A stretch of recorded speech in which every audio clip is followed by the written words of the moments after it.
vispārējie latviešu dziesmu un deju svētki. To unikalitāti pasaules kontekstā apliecina arī UNESCO, iekļaujot dziesmu un deju svētku tradīciju cilvēces nemateriālā kultūras mantojuma sarakstā. Šī tradīcija Eiropā saglabājusies un attīstījusies vienīgi Baltijas valstīs. Latvijā, arī Igaunijā un Lietuvā ar laiku kļūstot par nozīmīgu nacionālās pašapziņas un identitātes simbolu. Un to apliecina arī tas, ka pēdējos svētkos dalībnieki ir jau vairāk kā 40,5 tūkstoši no dažādām pasaules vietām, bet kopumā svētku pasākumu apmeklētāju skaits sasniedzis pat 500 000.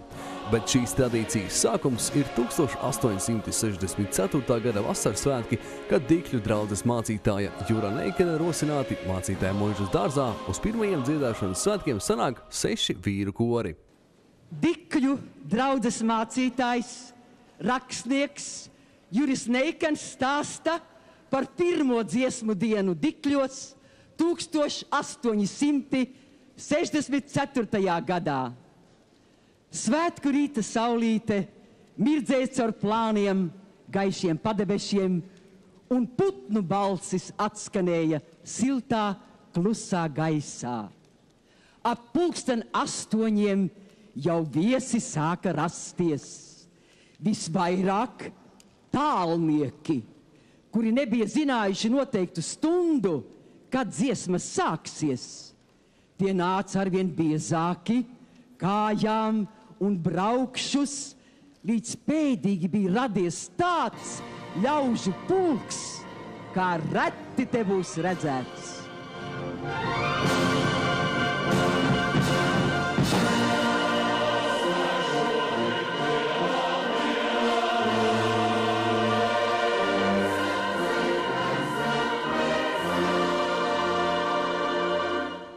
Tagad jau var tikai iedomāties, kā tas bija toreiz, bet visticamāk bija tieši tā. Vīri un puiši ar kājām vai zirga pajūgos no tuvākas vai tālākas apkaimes nāca uz Dikļiem. Neikens satiek šos puišus ārciema draudzes namā, kur viņi gatavojas Bībeles svētkiem, un pēc garas darba dienas, attiecīgi viņi jau ir nostrādājuši pamatīgi, vēl vakarā sapulcējušies, dziedājuši, sprieduši. Un runājoties ar tiem un klausoties, ko viņi runā, Neikens dzird kādu pāris puišu sarunu par to, ka viņiem jau ir bijuši šodienas svētki, dziedāšanas svētki, un viņam liekas, ka tas ir tik patīkams tāds vārdu salikums, un viņš šiem jaunekļiem prasa, vai viņi labprāt nāktu tikai uz tādiem svētkiem, kur būtu tikai dziedāšana, bez kāda cita iemesla.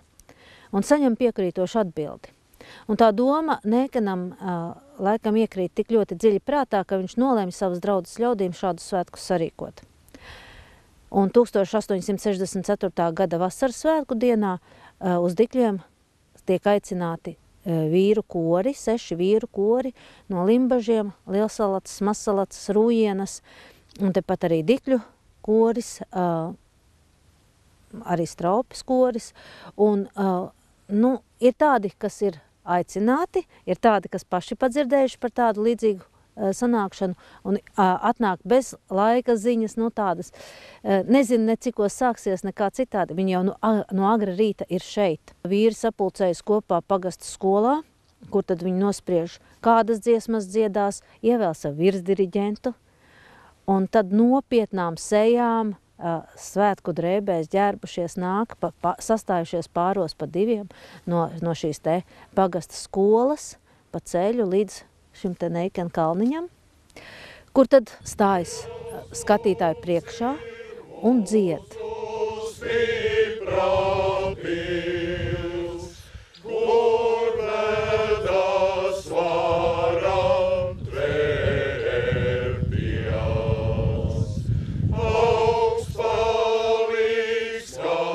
Sākumā mācītājs Neikens sarīkojumu iecerējis kā parastu koru koncertu slēgtās telpās pie Bībeles svētku parauga, kādi tie notika iepriekšējā gada rudenī ārciemā. Bet tā kā šādam gadījumam piemērotu telpu nec Dikļos, nec tuvākā apkaimē nav, tad Neikens izšķīrās par sarīkojumu brīvā dabā, izvēlēdamies savas mācītāja Muižas plašo dārzu. Pakalns, kurā pie svētkiem uzceltās telts izvietojās kori, vēlāk ieguva Neikena kalniņa nosaukumu. Vasaras svētki, tā ir tāda diena, māja beigas vai jūnija sākums, kā kuru gadu iekrīt. un tas ir pietiekami gaišs laiks. Un ja šie dziedātāji šķiras vakarā, kad šajā laukumā tiek iedegtas lāpas, nu tad visa diena ir pagājusi dziedot. Bet, ja cilvēki negribēja šķirties, tad tas radīja tādu patiešām lielu apziņu, ka vajadzīga lieta, vajadzīgi svētki. Un līdzīgi jau Neikens šādus svētkus rīko arī nākamajā gadā Matīšos, Bauņu muižā un pēc tam Rūjienā. Un tad jau šī sēkla ir iesēta. Latviešiem tobrīd vēl nav nedz savu tādu īstu kora dziesmu, nedz arī daudzbalsīgas un kolektīvas dziedāšanas tradīcijas. Tas ir arī laiks, kad latviešu kā tautas pašapziņa vēl tikai sāk mosties. Juris Neikens gan jau sevi ir apliecinājis kā personību, skolotāju, kultūras un izglītības darbinieku, rakstnieku un mācītāju. Un pamats tam meklējams jau viņa ģimenē. Neikena tēvs ir nācis no Straupes puses, bet tā kā Ārciema muiža un tāpat arī Straupes muiža pieder vienam īpašniekam, tad šī zemnieku pāriešana no vienas muižas uz otru ir iespējama. Un tādu Kānaģu mājās sāk saimniekot Neikena tēvs. Māte Made savukārt ir tāda diezgan laba zālīšu pazinēja, ārsniecisko zālīšu pazinēja, un ir tāda kā tautas ārste, ne ar vārdiem vai kā citādi, bet viņa ir aicināta arī uz muižu bērnus saņemt, tā kā muižkundzes ir labi uzticējušās šai zemnieku sievai. Ģimenē dzimuši 8 bērni, bet pieaugušu vecumu ir sasnieguši tikai 3. Un šī Kānaģu māja atradusies vietā, kur labi attīstījusies henhūtiešu brāļu draudžu kustība, un šajās vietās vispār izglītībai jau ir liela nozīme, jo visu, ko lasīt prasme, rakstīt prasme, tā tiek nodota ģimenē no paudzes paudzē, un tieši šajā apvidū pēc rakstītā vārda tiecās. Un arī Neikena ģimenē šajās Kānaģu mājās viss iespējamais, kas ir iespiests latviešu valodā, ir ne tikai kalendāri un dziesmu grāmatas vai bībele, bet arī laikraksti un grāmatas kā tādas. Un pašam Jurim Neikenam kā bērnam, bērnībā arī ir paticis lasīt un mācīties, un bieži vien bērnu vidū ir spēlējuši skolas, un Juris Neikens ir spēlējis šo te skolotāju lomu, vai arī uzkāpis uz mucas un tā kā no kanceles teicis sprediķi.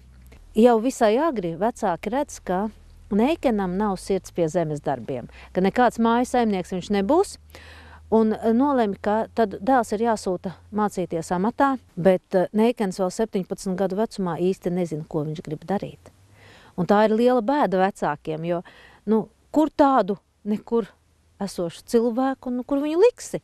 Viņu sūta pie radiniekiem, kas ir amata pratēji, mācīties grāmatiesiešanu. Tas ir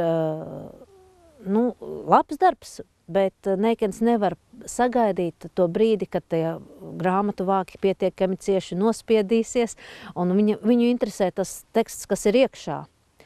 Un šeit viņš iemācās spēlēt ērģeles, pamatus tādus ērģeļu spēlēja. Kādu laiku viņš tiek sūtīts mācībās pie muižu dārznieka, kas arī ir radinieks, bet arī šeit vācu mēlē iemācās runāt, bet no dārzniecības nekas. Nav sirds klāt pie šādiem darbiem. Un tad vecāki meklēja palīdzību pie mācītāja, Umurgas draudzes mācītāja, vaicādam padomu, ko tagad darīt ar tādu cilvēku bērnu, kas īsti nezina pats sev vietu neatrod.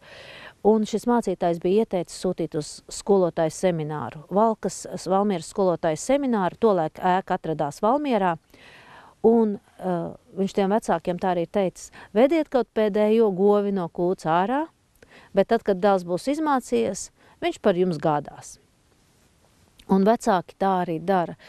Neikens mācās šajā skolotājas seminārā, ir viens no labākajiem audzēkņiem, ko Cimze savā laikā ir mācījis. Un Cimze ļoti cildinoši izsakās par pašu Juru Neikenu, viņa stundas vērtēdams ar vārdiem, ka tur nebija nekā lieka un arī nekā netrūka. Bet Jura Neikena sapnis ir kļūt par mācītāju, un viņš dodas studēt uz Tērbatu. Pabeidzis studijas, Neikens gadu nokalpo Valmieras draudzē, bet 1857. gadā viņu iesvēta par Dikļu draudzes mācītāju. 10 ražīgākos savus dzīves gadus viņš nokalpo tieši šeit, šajā draudzē, un tie arī iezīmējas. Kā jau iepriekš būdams skolotājs, viņš ļoti lielu rūpi tur tieši par skolām. Arī skola ir bezmaz 10 soļu attālumā no baznīcas, un nākdams uz baznīcu viņš tā arī nav tādas reizes, ka viņš neieiet skolā.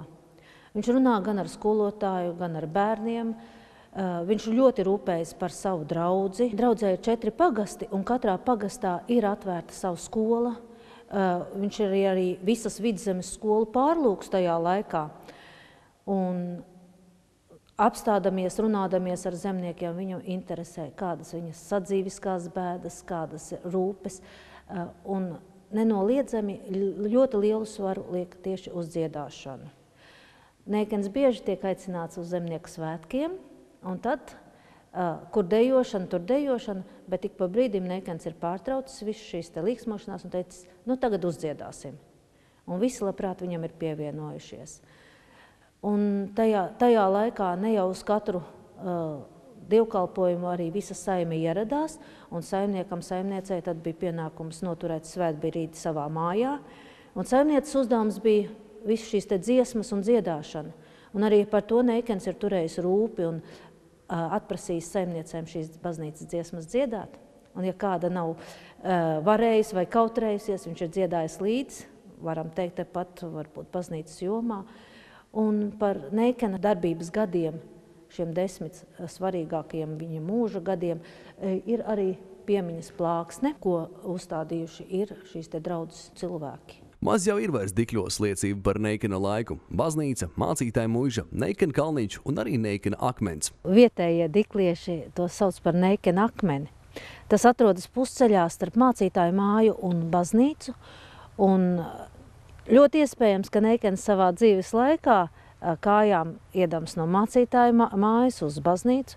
Šeit ir arī apstājies vai domājis, rakstījis, jo akmens slīpā mugura ir tāda ērta vieta, kur varētu arī kādu domu uzrakstīt. Un ēnā, pakrēslī tādā, jebkurā dienas laikā ir patīkami būt ārpus telpām. Un droši vien, ka rosināja kādu labu ideju sprediķiem vai pašiem Neikena stāstiem. Gan savos stāstos, gan arī izdodot laikrakstus, Juris Neikens kā galveno uzsver izglītību. Viņa izdotais laikraksts Ceļa biedris rakstīja, tā vienā lieta, ko mums vajag, ir un ir pagasta skolas. Neikens pats ir latvietis, un viņš nevienu cilvēku neuzskata par zemāku.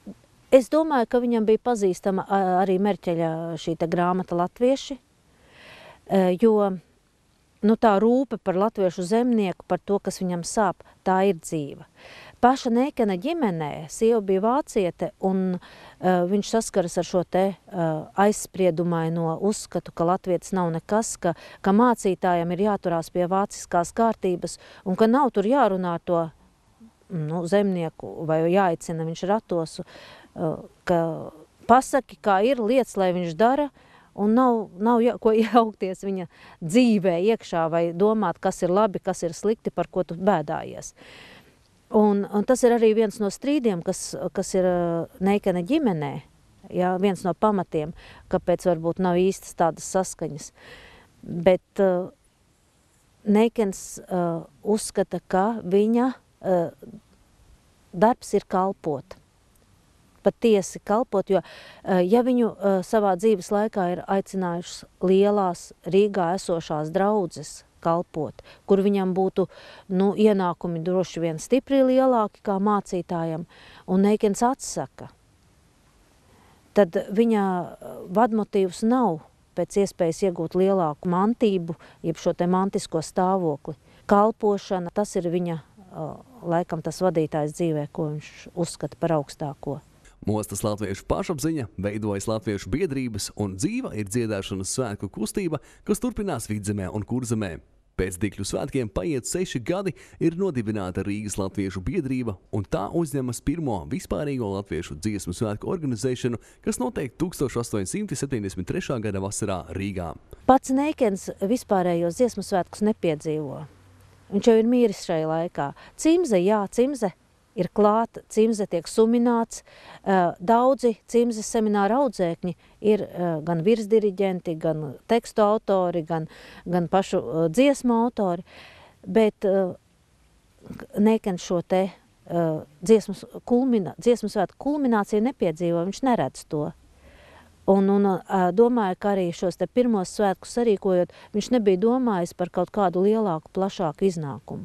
Juris Neikens mirst 1868. gadā, kad līdz pirmajiem vispārīgajiem latviešu dziesmu svētkiem ir atlikuši vairs 5 gadi. Neikens apglabāts Umurgas kapos, jo pēdējo savu darbības gadu viņš kalpo kā mācītājs Umurgas draudzēm, bet Neikena dzimtajā Ārciema pagastā viņa piemiņu tagad glabā par draudzes ziedojumiem veidotais piemineklis, kurā iekalti vārdi – skani dziesmai, mīlestībai, vienprātībai.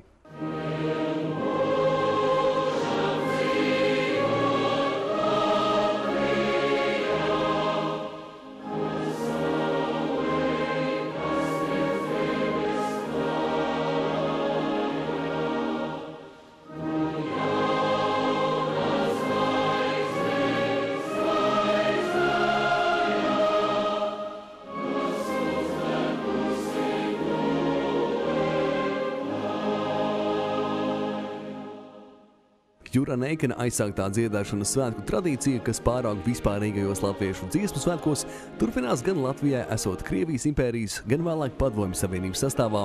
Šie svētki nenotiek vien Pirmā pasaules un Otrā pasaules kara laikā. Padomju gados gan tos nosauc par Padomju Latvijas dziesmu svētkiem, taču, lai arī toreizajā varas svētkos cenšas uzspiest savu simboliku un ideoloģiju, dziesmu un deju svētki nezaudē galveno. Arī okupācijas laikā stiprināt latviešu kā tautas vienotību un pašapziņu. Bet saistībā ar Dikļiem nozīmīgs notikums ir pirmo dziedāšanas svētku 75 gadu jubileja 1939. gadā.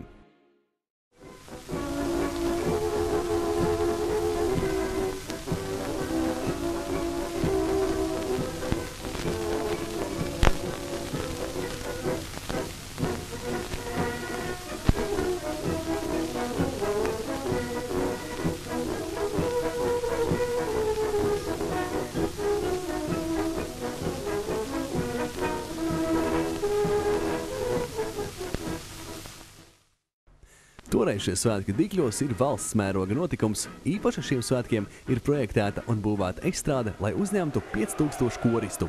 Svētkus apmeklē arī valsts prezidents Kārlis Ulmanis. Dikļos toreiz bija arī sākums kustībai, kas visas atklātības priekšā veda un ved mūs pie daļuma, kas ar spēcīgiem mudinājumiem veda un ved mūs pie tautiskuma, pie nacionālisma. Panākumi mums ir visiem redzami un saprotami. Tāpēc mēs sakam, Latvija nacionāla un daļa, bet piemetinam mums vēl klāt arī varana un spēcīga. Pareizi un patiesi tā mums ir jāsaka. Nacionāla, daļa un spēcīga varana ir un lai būtu mūsu valsts. Dikļu dziedāšanas svētku jubilejas reizē godavietā cilvēki, kuri kordziedāšanai veltījuši ilgus garus, un viņu vidū arī Marija Ozola, kas ir vēl dzīva lieciniece Neikena rīkotajiem svētkiem. Tajos viņa piedalījusies 11 gadu vecumā. Svētku virsdiriģents ir Teodors Kalniņš.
Atzīmējot pirmo vispārējo latviešu dziesmu svētku 100 gadi, 1973. gadā Nekalna kalna pakājiem atklāts piemiņas akmens veltījums pirmajiem novada dziesmu svētkiem.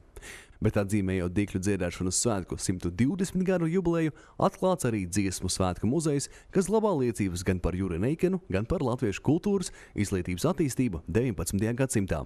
Gatavojoties 150 gadu jubilejai, Dikļu baznīcā iesvētīts arī pirmo dziedāšanas svētku atjaunotais karogs. Tad es iesvētu šo karogu par zīmi jums visiem, kam sekot. Sekot, lai dziedātu, sekotu, lai dziesmu piepildītu ar saturu, lai jūsu sapnis par mūsu tautu un valsti ir arī Dieva sapnis. Un tas varētu realizēties šai laikā un šai telpā, ko par dzīvi saucam.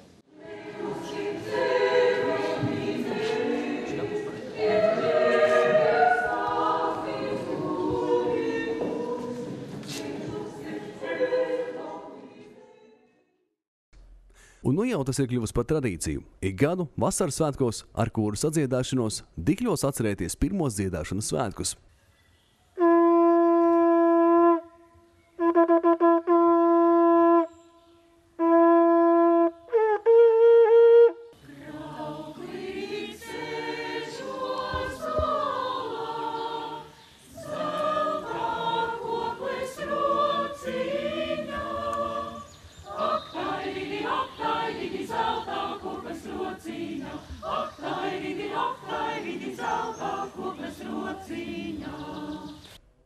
Simtu 40 gadu jubilejas koncertām Dikļos viesojās arī Amerikas Savienotajās valstīs dzīvojošais diriģents Roberts Zuika.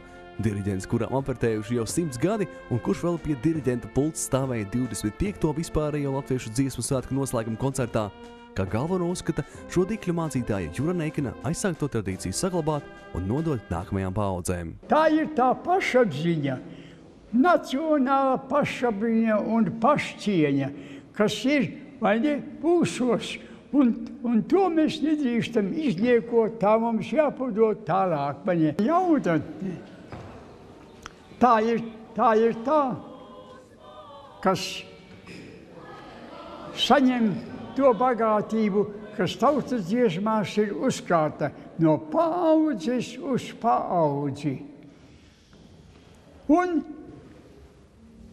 ietilpināta skaistā valodā mūsu tautas dziesmās. Un tā ir tā mūsu tautas bagātība, ko mēs nedrīkstam izniekot, ko mēs nedrīkstam paveikt nezinu uz kurieni vai kādā veidā, bet mums tā ir jānodod tālāk jaunatnei. Tad mēs būsim savu pienākumu izpildīšu šo dziesmu svētkus. Mēs jūtam, kāds spēks vēl ir mūsos. Mums jāraksta, dziesma ir spēks. Un tas ir tas, kas dodams tālāk. Nevis tikai izdziedams un aizmirstams. Nē, tad mēs būsim savu pienākumu pildīšanu.